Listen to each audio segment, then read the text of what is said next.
la palabra creadora, bajo el tema Partícipes de la Nueva Creación. Esta unidad consta de 5 lecciones basadas en el Evangelio de Juan. Estas lecciones enfatizan cómo la palabra creadora se hizo carne para sanar a los enfermos, salvar a los perdidos, resucitar a los muertos y traer paz a todos. Para el escritor del Evangelio de Juan es importante presentar evidencia de quién era Jesús. Juan utiliza la palabra griega logos, que significa palabra o verbo en un sentido filosófico profundo.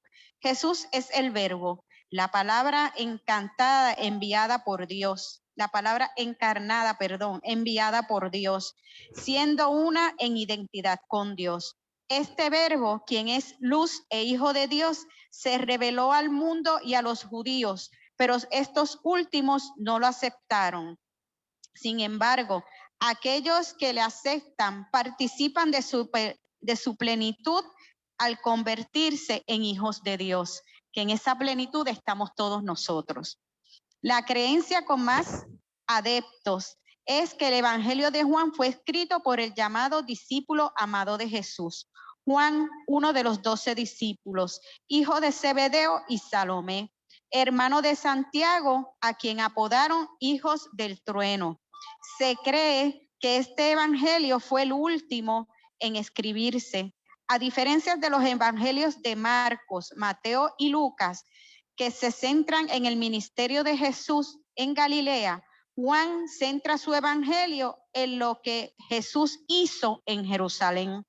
Juan es un evangelio escrito con un objetivo específico, que podamos creer. Un versículo clave para entender el evangelio de Juan se encuentra al final del libro. Pero estas se han escrito para que creáis en Jesús es el Cristo, el Hijo de Dios, y para que creyendo tengáis vida en su nombre. Juan 20:31. Por favor, si me proyectan los objetivos. ¿Alguien querría leer los objetivos de la clase?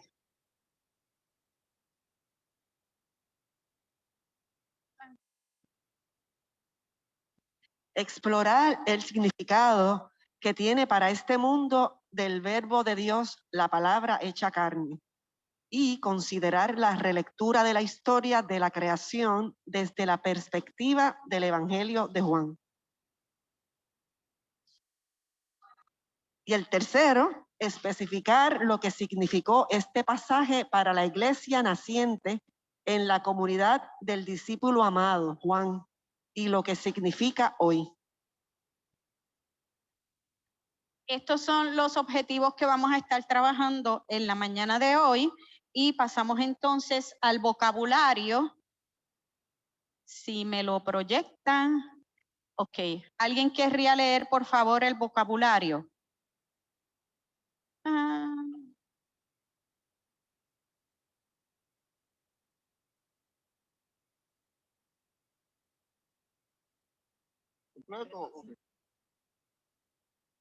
Palabra. En el Nuevo Testamento, el vocablo griego es logos, que envuelve el sentido de todo lo que Dios ha dicho o revelado, el mensaje de Dios. El vocablo logos se aplica a la persona de Jesucristo, quien expresa y revela lo que Dios es. Hay traducciones de la Biblia en español que utilizan palabra y otras versiones utilizan verbo para acentuar la acción de Dios. Luz. En el relato de la creación en Génesis 1, la luz fue hecha antes que el sol. La luz permite ver las cosas, por lo cual se le compara al conocimiento. Se relaciona la luz con la persona de Dios. El mismo Jesús dice, yo soy la luz. Juan 8:12. Carne. En el Nuevo Testamento esta palabra alude a la que forma el cuerpo. En griego, sars. En ocasiones se refiere a todo aquello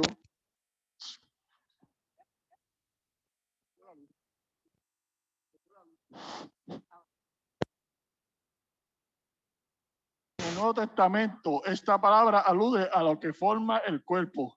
En griego, sars. se refiere a todo aquello que en el ser humano, aún en el creyente, intenta operar en una esfera independiente de la confianza en Dios y opuesta a su voluntad. Apela a la inclinación, al pecado o a la debilidad humana. La otra palabra en griego para cuerpo es soma. Gracias, Edwin.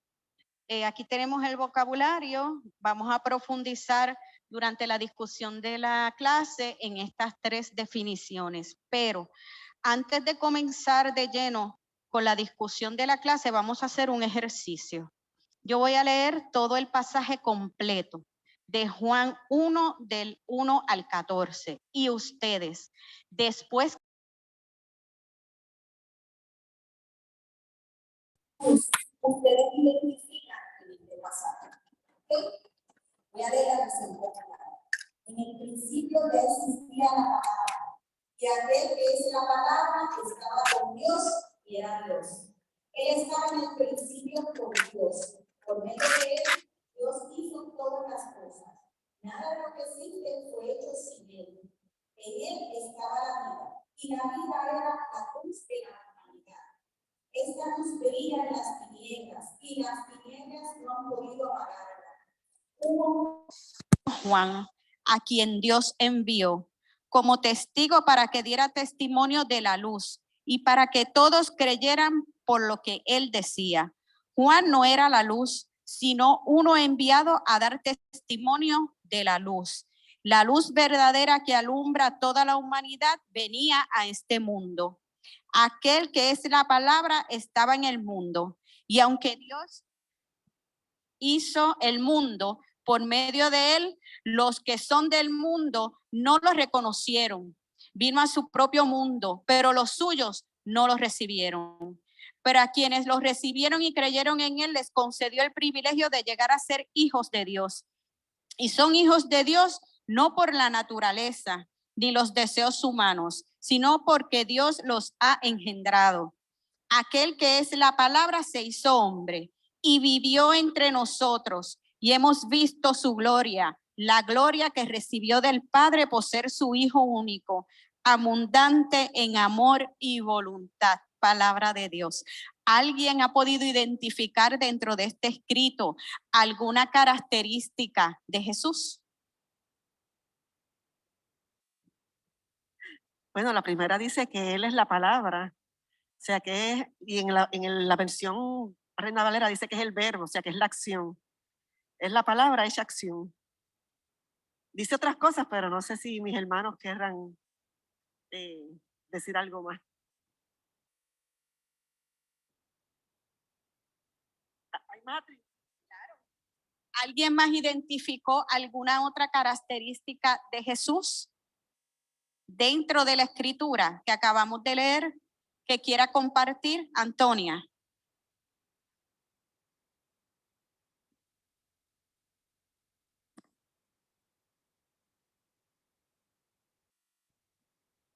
Para mí, yo entiendo que dice aquí que Él es la luz y es vida, porque dice que en la luz y en Él estaba la vida para toda la humanidad. Él es la luz y la vida para toda la humanidad. ¿Alguien más puede identificar alguna característica de Jesús dentro de la escritura? Bueno, que estaba desde el principio, o sea que es uno con Dios también. Estaba desde el principio, es la luz, todo fue hecho por él. ¿Alguien más identifica alguna otra característica de Jesús?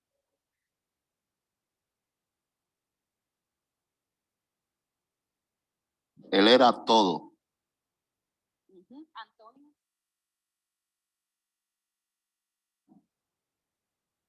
Dice que se hizo carne. Su humanidad. Su humanidad.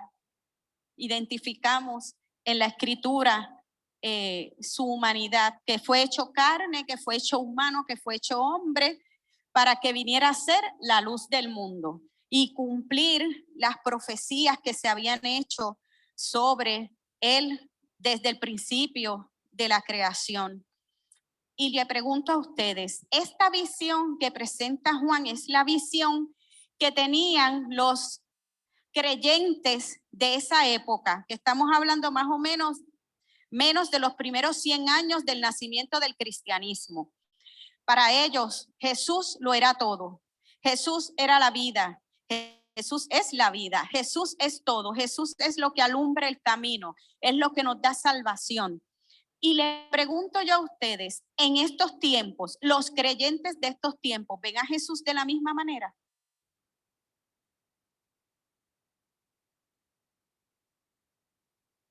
¿Qué creen?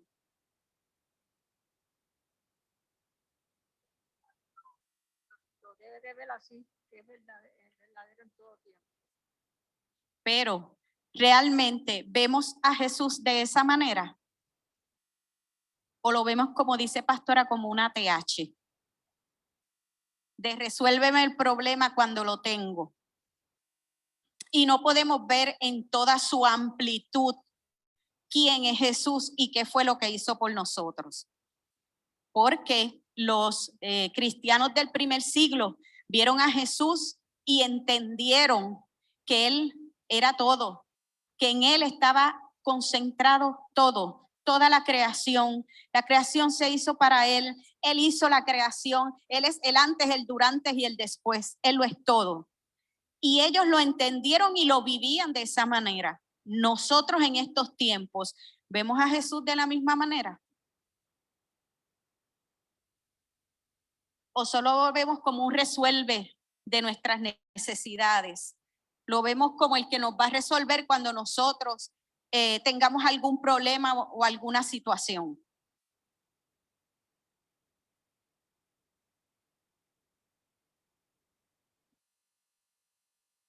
Para mí, en este tiempo, al día de hoy, yo creo que como se está viviendo, no hay más nada que, de verdad, sí, porque en términos de características de Jesús, vamos a decir, es todo también como amor. Y esto no lo encontramos y no hay paz ni hay nada. Pero ¿por qué no hay paz, Antonia? ¿Por qué no hay paz? Digo, me pregunto, habrá todos, en todo, habrá pleno conocimiento de esa palabra. Digo yo.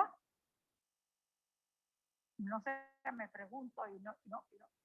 Ellos, los cristianos del primer siglo, tenían pleno conocimiento. Esa es la palabra, Antonia. Pleno conocimiento de quién era Jesús y de lo que Jesús había hecho por ellos y estaba haciendo por ellos. Nosotros realmente hemos adquirido ese conocimiento, el pleno conocimiento de lo que es Jesús en nuestras vidas, de lo que Él significa en nuestras vidas. Esa es una reflexión interesante para hacer porque nosotros en estos tiempos muy pocos podemos decir o pueden decir que mantienen una relación completa, profunda, de total dependencia del Señor. Y para nosotros aprender a tener una dependencia absoluta del Señor, debemos aprender a conocer quién es Él y lo que Él significa en nuestras vidas. Dime, Antonia. Sí, por favor.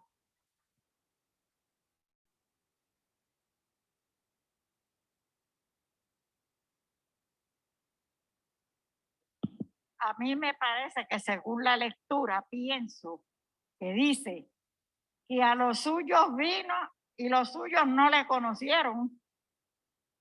Yo creo que todavía, creo yo, que al día de hoy que todavía estamos en eso, porque si una de las cosas que nosotros tenemos como misión hacer en este mundo, pero es que otros conozcan de Jesús, es que otros conozcan.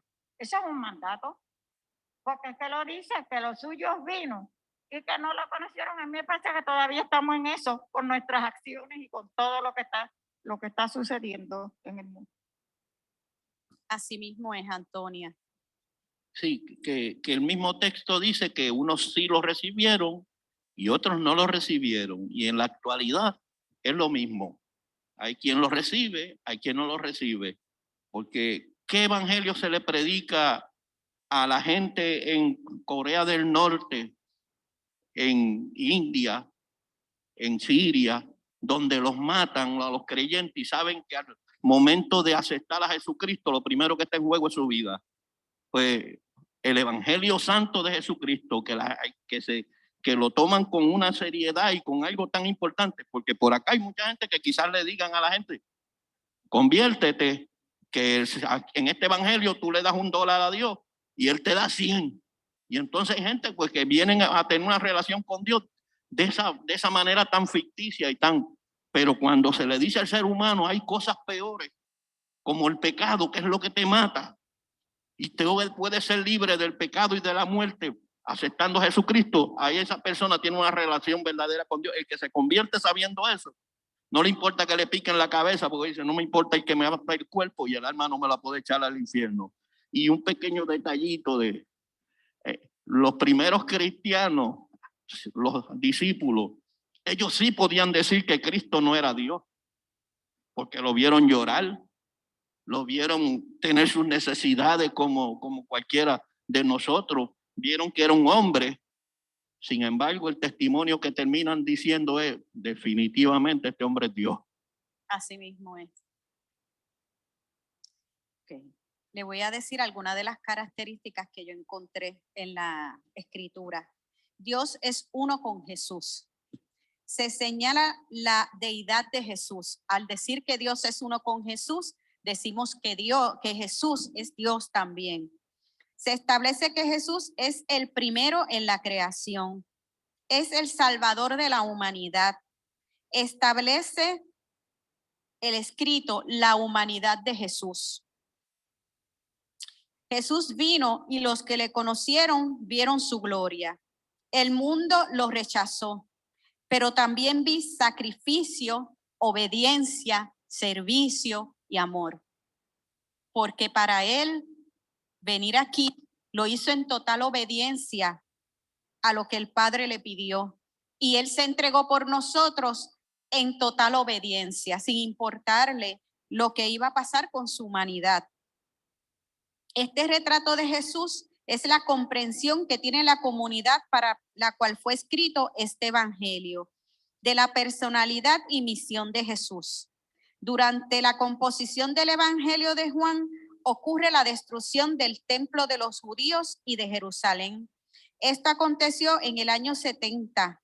Las iglesias romanas, las legiones romanas mandadas por Tito, destruyeron Jerusalén y al templo, lo que provoca la dispersión de los hebreos.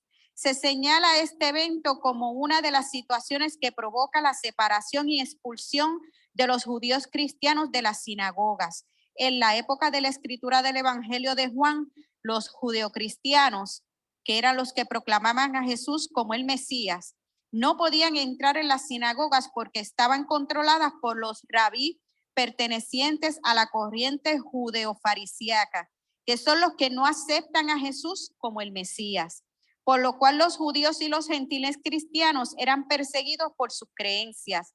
En este contexto histórico de pérdida, persecución, discrimen, injusticia contra los creyentes de Jesús, fue que se escribió el Evangelio de Juan. En esta época y en este tiempo, el Evangelio de Juan fue escrito en un momento de gran dificultad cuando comenzaba la persecución a los cristianos.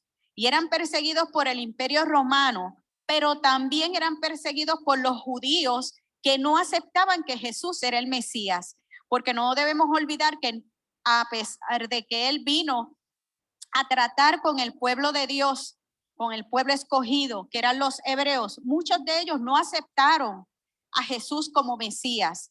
Y entonces se crea una división, aunque las dos religiones, la cristiana y la judía, tienen un mismo nacimiento, se dividieron porque sencillamente los judeo-farisíacos o los fariseos no aceptaban a Jesús como Mesías y por lo tanto le impidieron a los que sí creían que fueran a los templos, a las sinagogas a predicar de la palabra y de los milagros y de lo que Jesús había hecho.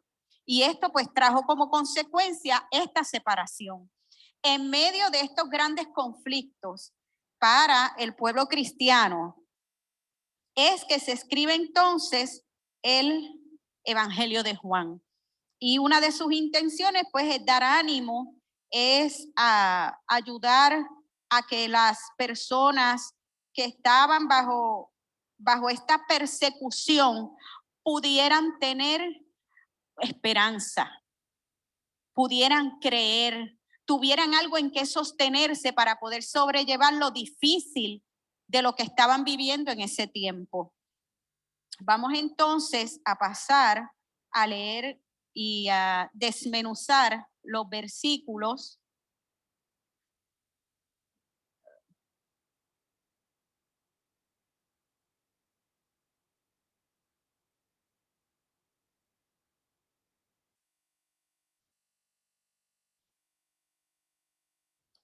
Ok. ¿Alguien, por favor, que me lea el versículo 1?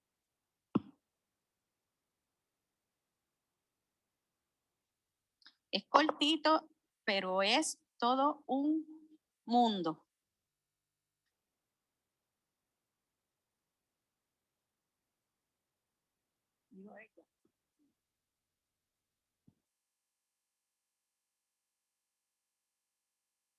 El 1 de cualquier versión. Sí. Ajá.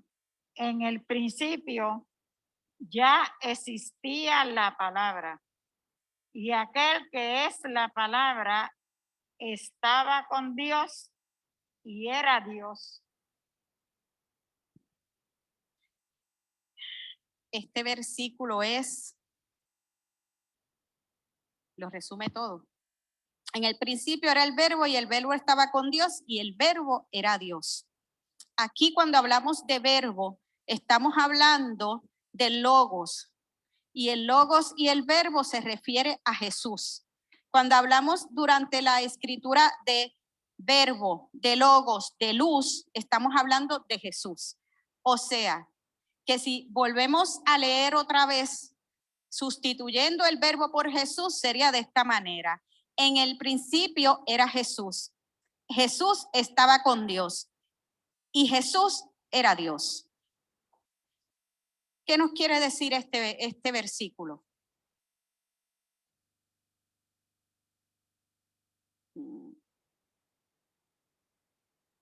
Nos está queriendo decir que Jesús fue antes que todo.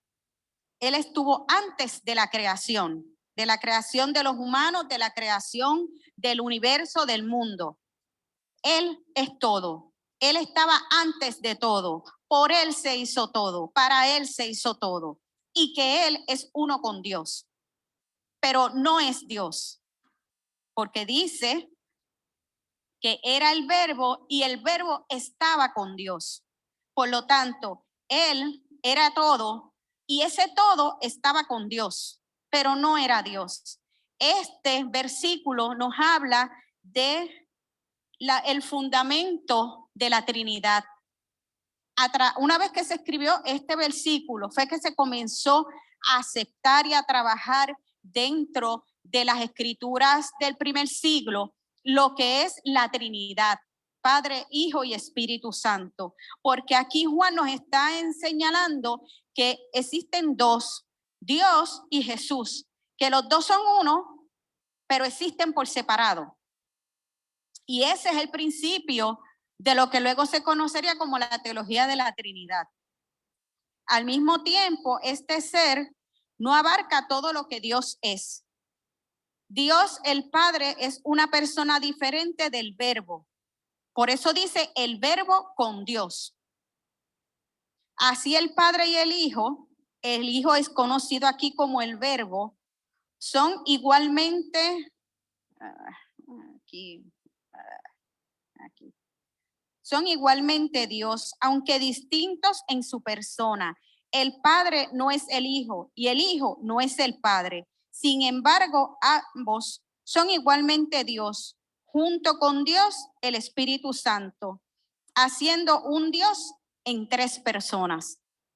En este versículo vemos entonces cómo de aquí en adelante la iglesia del primer siglo va trabajando con lo que es la Trinidad, porque en este tiempo, que esto fue más o menos en el año 70 después de Cristo, es que se comienzan a sentar las bases de lo que sería la teología cristiana, de lo que son las doctrinas cristianas, que estaban en proceso de crearse y de escribirse, porque en ese periodo de tiempo era que los discípulos estaban escribiendo para dejar para la posteridad todo como testimonio, todo lo que Jesús había hecho, todo lo que habían aprendido y lo que tenían que transmitir.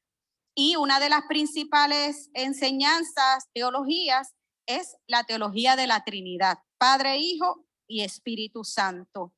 En el versículo 2 dice, este estaba en el principio con Dios.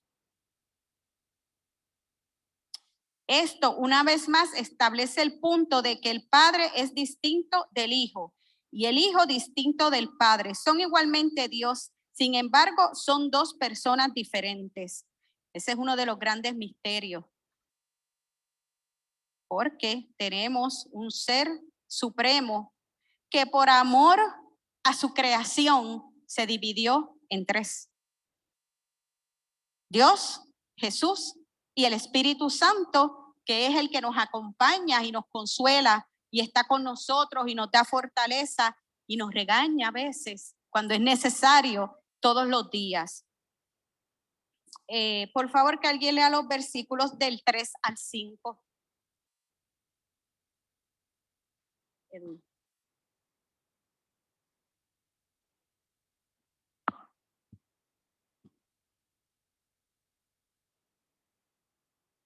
Por medio de él, Dios hizo todas las cosas. Nada de lo que existe fue hecho sin él. En él estaba la vida y la vida era la luz de la humanidad. Esta luz brilla en las tinieblas y las tinieblas no han podido apagarla. En Génesis, Dios creó todo con su palabra. Y en el versículo 3, Juan afirma esta verdad. Él nos está diciendo que Dios creó todo solamente con decirlo. Pero esta es la palabra, que es lo que se entiende que es el logos, que es el agente creador. O sea, es el verbo, es lo que se mueve, es lo que hace, lo que hace que lo que el Padre entiende que debe ser, se haga. La humanidad es introducida en el versículo 4, luego de la vida y la luz. Recordemos que en Génesis la luz fue lo primero que crea la palabra divina y este nuevo relato de Juan está vinculado con la vida de la humanidad. En el Génesis aprendimos cómo se creó. En Juan aprendemos quién lo creó, porque la intención de Juan fue hacer una revisión de la creación, pero como una afirmación de quién es Jesús. Por lo tanto, en el Génesis sí aprendimos cómo fue creado, qué se creó en qué día, cuál fue el ritmo de creación. Pero en Juan es quién creó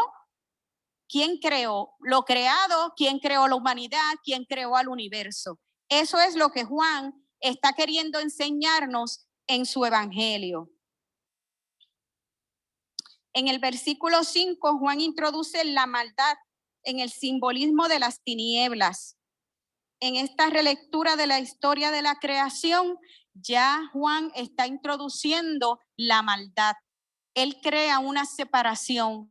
La luz es Jesús, la luz es la palabra, la luz es el verbo, pero también están las tinieblas. Y las tinieblas, obviamente, es lo contrario a la luz.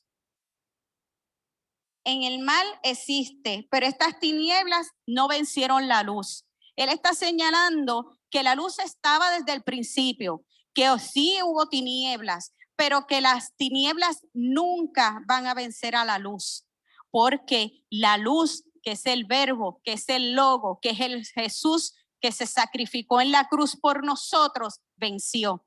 Y al haber él vencido, sencillamente no hay manera de que las tinieblas puedan vencer a la luz. Y eso es algo que muchas veces a nosotros se nos olvida. Cuando estamos en necesidad, cuando tenemos alguna preocupación, así las tinieblas no prevalecerán contra la iglesia de Jesucristo en la tierra. Sencillamente, nosotros que somos la iglesia de Jesucristo en estos tiempos en la tierra, no podemos olvidar el hecho de que nunca vamos a ser vencidos por las tinieblas.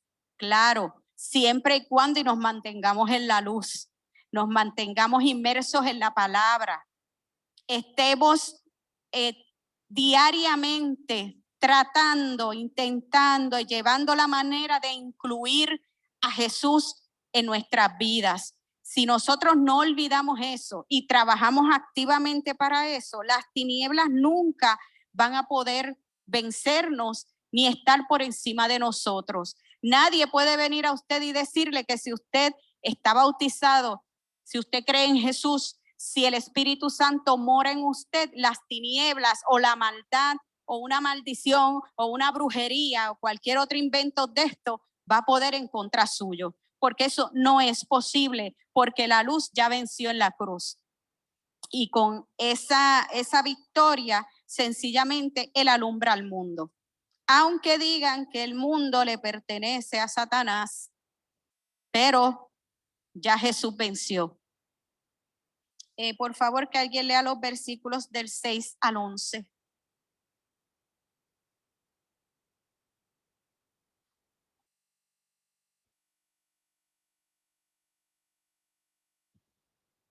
Hubo un hombre llamado Juan, a quien Dios envió como testigo para que diera testimonio de la luz y para que todos creyeran por la que él decía.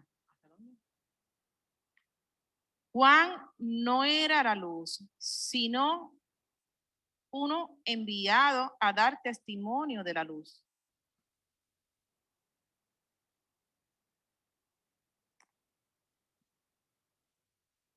Ok. Hubo un hombre llamado Juan a quien Dios envió. Juan nos está recordando a Juan el Bautista. Nos está diciendo que él envió una persona a preparar el camino, pero que esta persona no era la luz. Él solamente vino a abrir el camino, a preparar a la humanidad para recibir la luz. El personaje de Juan el Bautista es introducido como comisionado por Dios y que él prepara el camino de la luz que vendrá a este mundo. Juan el Bautista dio testimonio de la luz verdadera de Jesús hasta su muerte. Juan reafirma que Juan el Bautista no era la luz, pero tendría un rol fundamental anticipando la venida de Jesús, la luz verdadera que alumbraría el mundo. Juan deja claro que aunque la gente pueda entender que Jesús es la luz de Dios para el mundo, prefirieron las tinieblas. Juan nos está señalando que a pesar de que Jesús vino, Jesús fue enviado para el mundo que fue creado para él, para el pueblo que fue separado para él. Este pueblo no lo aceptó. Este pueblo prefirió las tinieblas y no aceptaron a Jesús. Juan resalta que hasta el pueblo escogido de Dios también rechazó a Jesús. Si vemos en el versículo 8, Juan no era la luz, sino uno enviado a dar testimonio de la luz. La luz verdadera que alumbra a toda la humanidad venía a este mundo. Aquel que es la palabra estaba en el mundo. Y aunque Dios hizo El mundo, por medio de él, los que son del mundo no lo reconocieron. Vino a su propio mundo, pero los suyos no lo recibieron. Sencillamente, Juan lo que está es señalando el hecho y resumiendo el hecho de que Jesús vino, Jesús dejó su deidad, Jesús aceptó ser humano, Jesús vino a la tierra, Jesús predicó, se sacrificó, hizo milagros para tratar de que el pueblo lo reconociera y lo aceptara. Y aún así, el pueblo para el cual fue enviado no lo reconoció, no lo aceptaron, prefirieron las tinieblas a la luz. Y eso me trae una reflexión. ¿Cuántas veces nos pasa eso a nosotros? ¿Cuántas veces nos pasa y nos ha pasado que hay situaciones donde donde el Señor está tratando de hablarnos, de interactuar con nosotros, de decirnos algo y nosotros no lo vemos?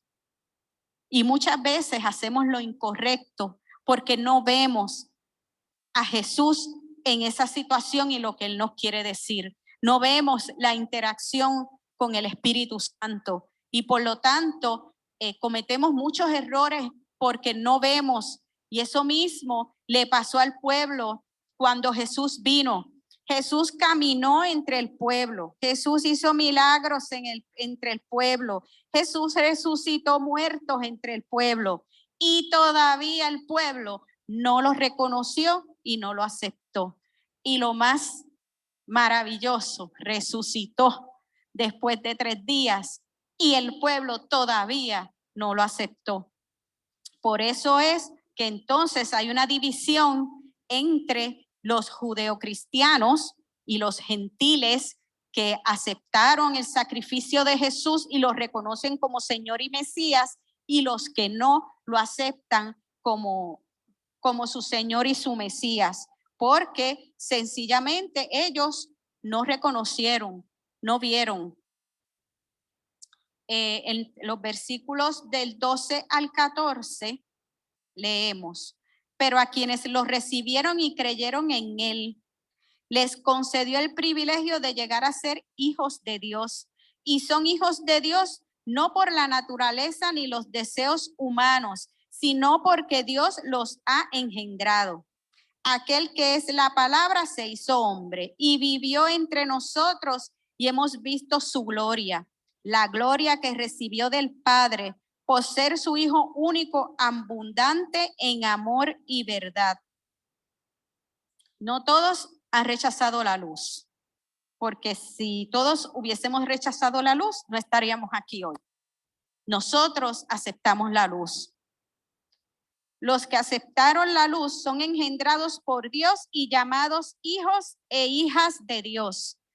Pero estos que aceptaron la luz y que fueron engendrados, no son engendrados, no es que te vas a morir y vas a nacer de madre otra vez. Naces del Espíritu, naces luego del bautismo. Cuando tú reconoces a Jesús como tu único Salvador y tú pasas por el proceso del bautismo, naces como una nueva criatura. Y esos son los hijos que él está señalando Juan en su escrito. Los que aceptaron la luz, engendrados por Dios y llamados hijos e hijas de Dios. En el Génesis se relata la creación de cómo se creó el cosmos y la raza humana. En el Evangelio de Juan se relata la nueva creación de la humanidad en Cristo Jesús, un nuevo comienzo. Aquí nace una nueva humanidad. Este es un nacimiento espiritual que tiene repercusión en la eternidad. Sencillamente, todos los que aceptan a Cristo nacen a una nueva humanidad y aquí se creó una nueva humanidad que no existía antes, porque antes del evento de la muerte y crucifixión de Jesús no existía lo que existió una vez que Jesús sube al Padre y envía el Espíritu Santo. En el momento en que el Espíritu Santo comienza a relacionarse con la humanidad, con las personas que lo aceptaron, allá en Pentecostés, con los discípulos, de ahí en adelante, es que nace la iglesia y nace una nueva humanidad. Y esta humanidad es una humanidad espiritual y es una humanidad eterna que trasciende nuestra carnalidad, porque nuestro cuerpo en algún momento va a ir a la tumba o lo van a cremar o algo va a pasar que va a desaparecer, pero nuestro espíritu va a la eternidad. Siempre y cuando usted haya aceptado a Jesucristo como su Salvador, que usted se haya bautizado, que haya cumplido con todos los procesos y sea perseverante, usted va a ir a la eternidad, su espíritu, que es realmente nuestra esencia. Por lo tanto, Juan lo que nos está diciendo es que a quienes los recibimos, que creemos en su nombre, en el nombre de Jesús, le dio potestad de ser hechos hijos de Dios.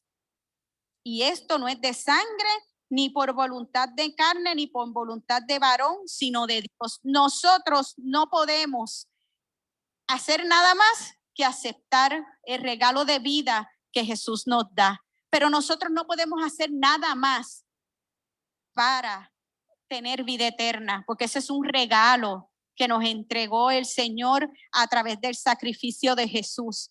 No hay cosa humana que nosotros podamos hacer para obtener esta eternidad y esta comunión con Dios. Dime, Antonia. Si alguien quiere aportar algo o hacer alguna reflexión, algún comentario, en confianza lo puede hacer. Sencillamente, nosotros estamos bendecidos y somos agraciados porque hemos reconocido la luz, porque vimos la luz, aceptamos la luz y a través de esto hemos visto su gloria, porque el pueblo del primer siglo que compartió con Jesús, que estuvo con Jesús, que caminó con Jesús, que vio los milagros que él hizo, que presenciaron su sacrificio y resurrección, muchos de ellos no vieron la gloria. Y como no vieron la gloria, no lo aceptaron. Nosotros tenemos la bendición de que hemos podido ver y aceptar la gloria de Dios para entonces poder tener la eternidad y la salvación por medio del sacrificio de Jesús. Y esta gloria y este regalo que nosotros hemos recibido es abundante en amor y en verdad, nos está diciendo Juan. Juan nos está diciendo que recibimos un regalo porque vimos la luz. La luz nos alumbró y esa luz nos trae amor y nos trae verdad. Y eso tiene unas implicaciones profundas porque además de que él nos está diciendo que somos salvos, que vamos a estar en la eternidad, también nos dice que vamos a tener mucho amor.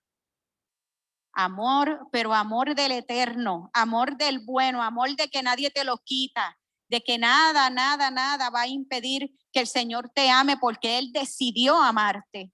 No es porque nosotros lo amamos, es porque Él nos amó primero. Y que siempre podemos confiar en la verdad de Jesús, en la verdad de Dios. Siempre podemos confiar en eso para tener eso como norte en nuestras vidas. Entonces, esto es lo que nos quiere decir Juan en los versículos del 1 al 14. Nos está hablando, él está haciendo un recuento de lo que es la creación. En este recuento, él nos está diciendo que sí se creó el mundo, que sí se creó la humanidad, pero la creó el Verbo, la creó la luz, la creó el Logos. En los otros 3 evangelios se habla de la creación en base a lo que fue hecho. Y en Juan hablamos de quién hizo la creación. Y esa es la diferencia entre esos evangelios. Vamos a leer entonces el resumen de la clase. Dios es uno con Jesús y el pensamiento revolucionario cristiano tuvo sus orígenes en las primeras comunidades cristianas, especialmente en la del discípulo amado Juan. Esta comunidad tuvo el privilegio de ser testigo de Jesús por haber visto su gloria, al haberle recibido como Dios, aún en medio de los tiempos difíciles que vivían. Estas primeras generaciones de cristianos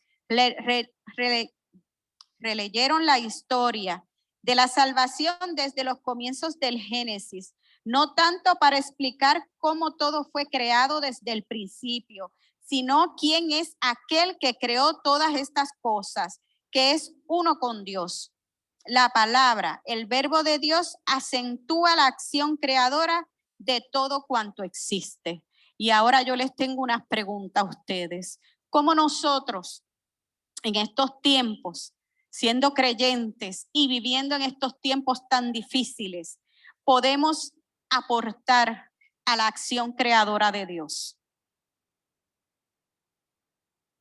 Vivimos en unos tiempos donde hay contaminación, donde hay problemas ambientales, donde hay violencia, donde hay criminalidad. ¿Cómo nosotros podemos aportar a cuidar la creación de Dios, pero también podemos aportar a que esta creación esté mejor?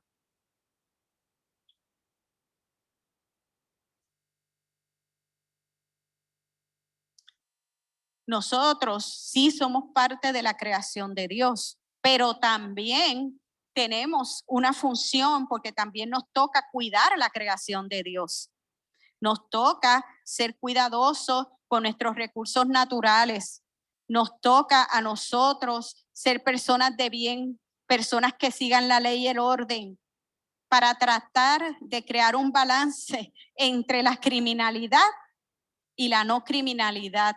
A nosotros nos toca hacer la diferencia porque nosotros somos el reflejo de la luz del mundo.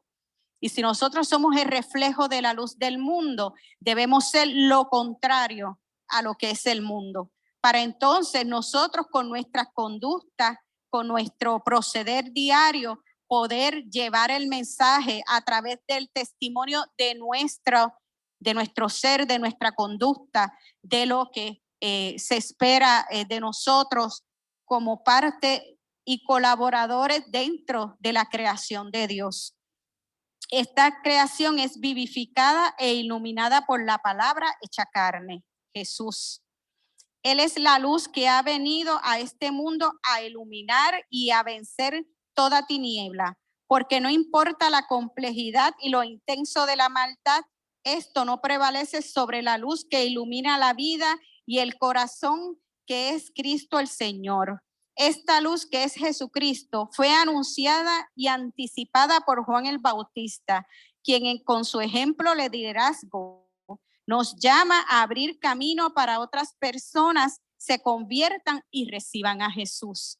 Nosotros, con nuestro comportamiento y testimonio, estamos abriendo el espacio para que otras personas se acerquen a Jesús.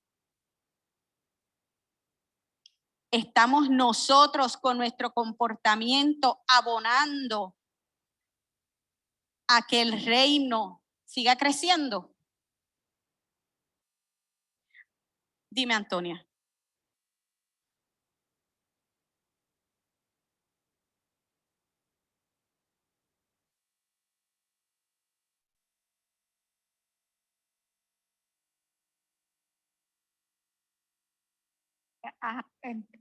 Entiendo yo que como, ¿verdad? En esto que estamos escuchando, como se menciona a Juan el Bautista como un precursor de un adelanto en términos, en los caminos del Señor.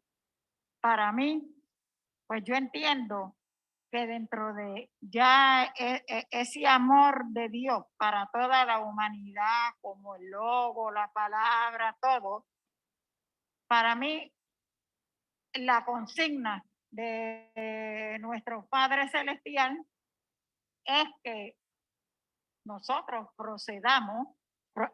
al arrepentimiento de las cosas que se están haciendo en desobediencia, para que nosotros, vamos a decir en otras palabras, seamos también que estamos escuchando palabra, viviendo la palabra. Nosotros tenemos que ser agentes de cambio. Así mismo es, Antonia. Ese es el término.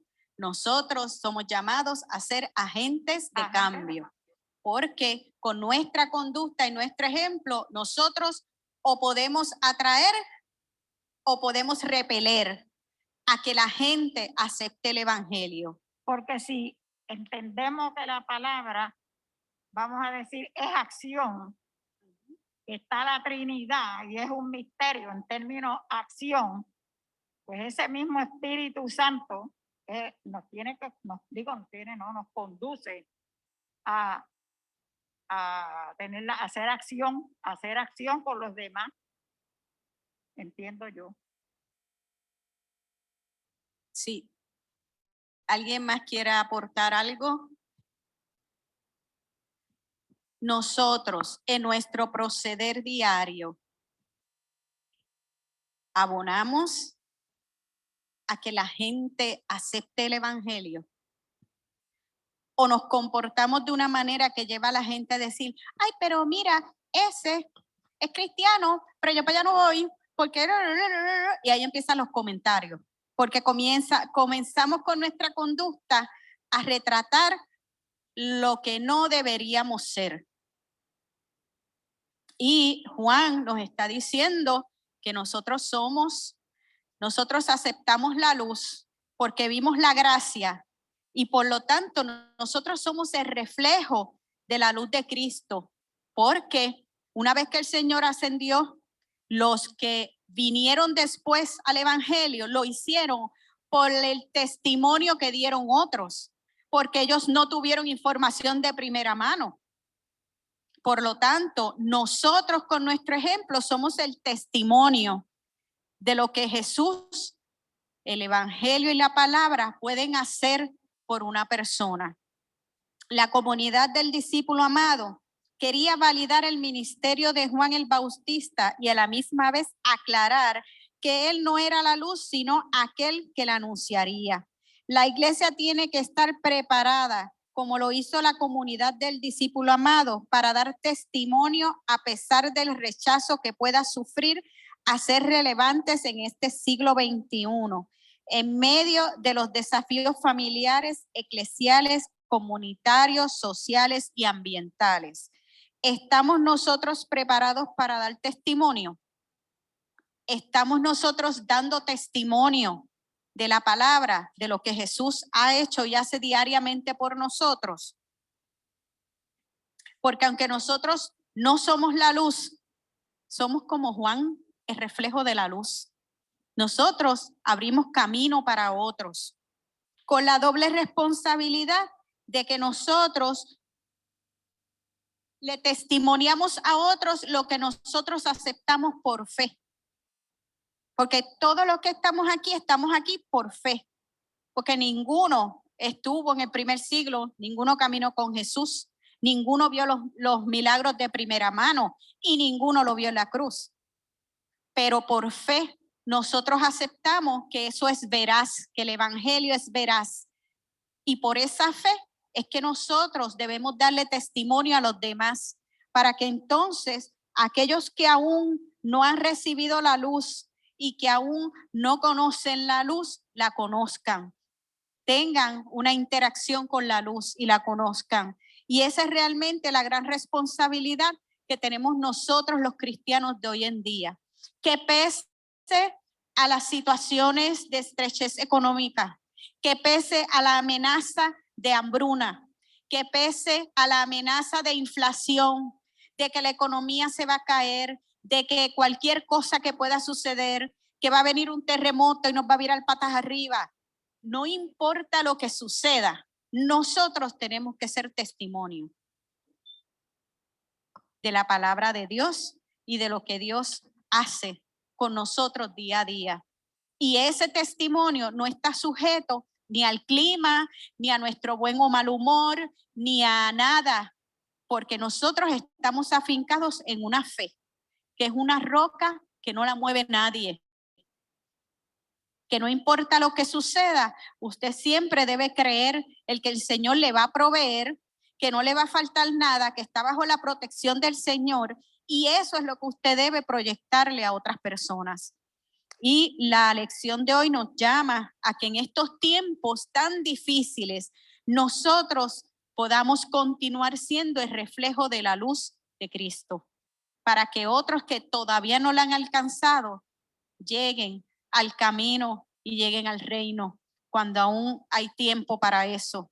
Y eso es la enseñanza más grande que nos está dejando Juan, que nosotros somos testigos y nosotros debemos con nuestro ejemplo dar testimonio al mundo de lo que Jesús hizo y de lo que todavía puede hacer y de lo que continuará haciendo mientras el Espíritu Santo esté acá con nosotros en la tierra y o nosotros vayamos a su presencia o Él venga a levantar a su iglesia. Pero mientras tanto, nuestra labor es dar testimonio de nuestra fe a través de nuestra conducta, de nuestro comportamiento, de quiénes somos, que nos puedan identificar a pesar del discrimen, porque muchas veces pensamos que porque nosotros estamos en este ambiente donde todavía podemos venir a adorar a un templo, no somos discriminados por nuestra fe. Pero no hay que llegar al extremo de estar en un país donde te cortan la cabeza si te cogen con una Biblia, que ya está sucediendo en muchos países, para decir que usted como cristiano no se ha sentido a veces discriminado. Porque hay veces que hay discrímenes que son tan disimulados que uno ni cuenta se da. Pero sí hay discrimen en las burlas, en los comentarios. Hay muchas maneras de discriminar. A pesar de que usted se sienta discriminado, usted está listo y preparado para llevar el testimonio de la fe. Esa es la reflexión que nos deja Juan en la lección de hoy. Si alguien quiere añadir algo, quiere decir algo. Antonia.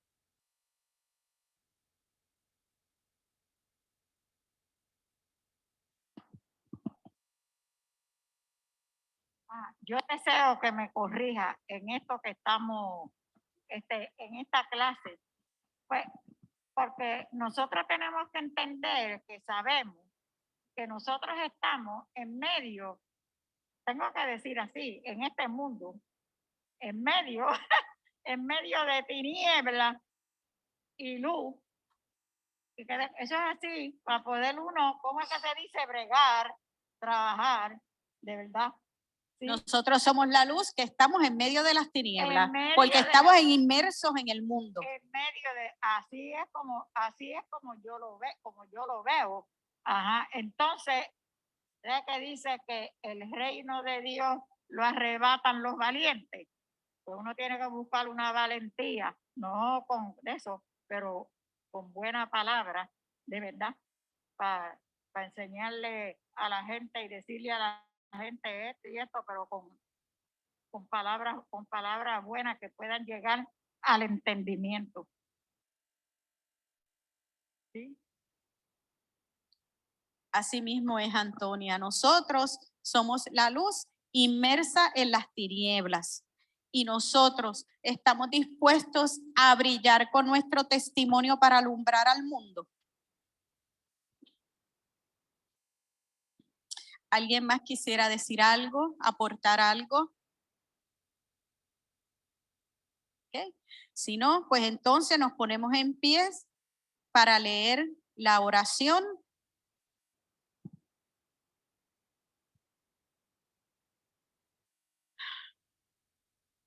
Señor Jesús, Dios creador de todo cuanto existe, gracias porque descendiste a este mundo y te encarnaste por amor para iluminar nuestra vida y mostrarnos la luz que disipa toda tiniebla. Permite que al igual que Juan el Bautista, anunciemos tu luz y la vida nueva que ofreces a quienes aún no te han recibido. Ayúdanos a dar testimonio de tu amor y de tu gloria en el cuidado de tu hermosa creación y a dar testimonio de la nueva creación en cada ser humano que te recibe y que cree en ti. Padre Santo y Dios eterno, te presentamos esta clase, Señor, y te presentamos las ofrendas, Señor, que sirvan ambas, Señor, como una forma de concienciar, Padre Santo, de cuáles son nuestras responsabilidades dentro de tu creación, Señor. Te presentamos, Señor, el culto que va a acontecer para tu honra y para tu gloria, Dios. En el amado nombre de tu Hijo Jesús. Amén.